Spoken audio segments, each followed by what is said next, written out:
All right, 30 seconds. Here we go. World famous K-Rock 106.7 KROQ, and it's the Kevin and Bean Show at 11 minutes after 8 o'clock. Back to the beginning. Rage Against the Machine breaks up. You guys are looking for a singer. Somebody mentions Chris's name.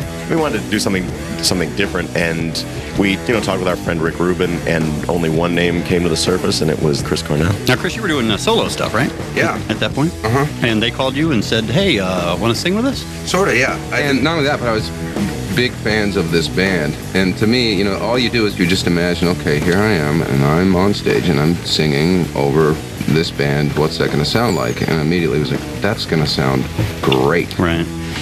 And it very much was like a fully collaborative from every member, from the very first day to the very last song, and then all through the recording process. It developed organically and really naturally, and that's how Audioslave developed. We didn't have any preconceived notions of what it had to be or what it should be or what we've done before.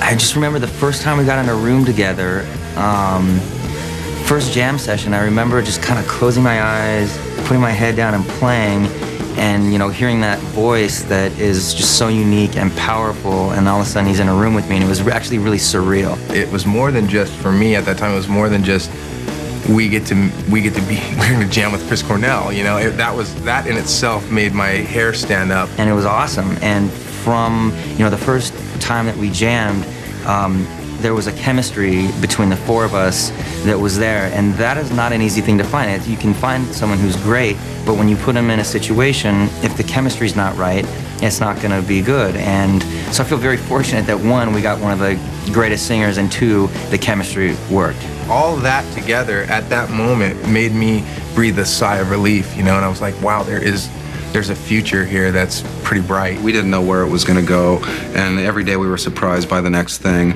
and it kept getting more and more different than we would have expected, and we were happy about that.